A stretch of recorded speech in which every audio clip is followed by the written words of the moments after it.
Hello to everyone out there. My name is Lee Hansen. I'm looking at a Twitter statement right now dealing with Mr. Musk as of April 15th, where he's talking about taking an upper stage rocket and bringing it back down from orbital velocity using a giant party balloon.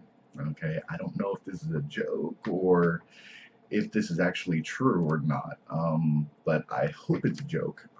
The reason why I'm saying that is because Mr. Musk, I hope you're watching this. If you're not, you may hear about it.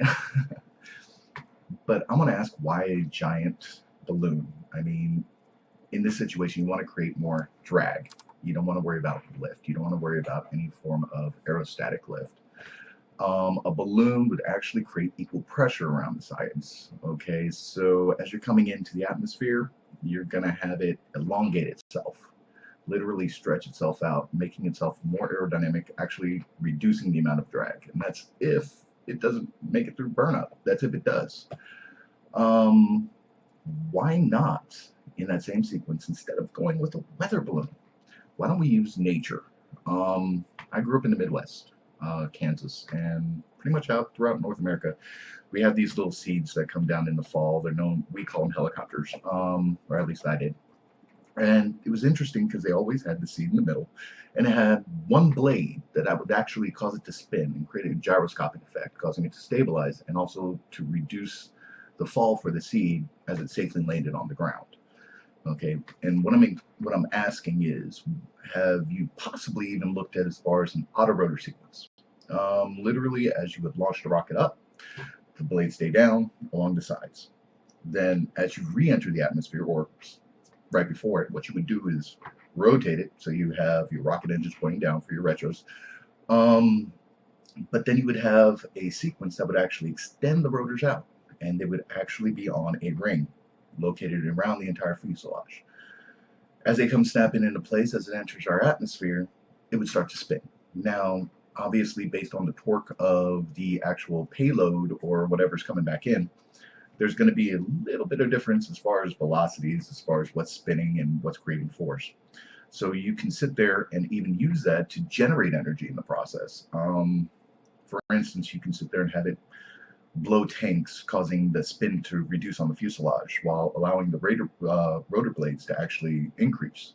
Now, if that's hooked to any kind of form of alternator or generator, you're actually going to be generating an electrical charge as you're entering. It's going to be similar to wind generators, which you're into renewable energy. But ultimately, even though as it still spins, you're going to create stabilization. Now, with that stabilization, you don't have to use as much fuel as far as stabilizing it with the lower end of the rockets. So it'll provide you a better platform where if you're using an AI or any kind of advanced software and sensor systems, as long as you have it where the rotation is actually slower than the cycle speed, then you can still read your systems as you're re-entering. So the computer doesn't just go haywire and figure out, it's pointed north and it's pointed south and can't figure it out.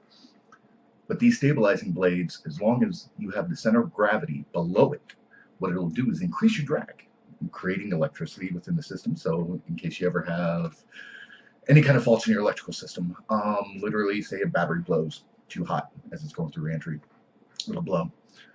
Now, this will sit there and it'll create a system for you where it's a much better system. I mean, you can easily see this in any kind of rocket, say decade, 2 decades out, because it's efficient, it follows nature. In the process, it uses everything that we could possibly have already figured out in the same sequence. I hope to hear back from you on this information, and maybe you could put in some input.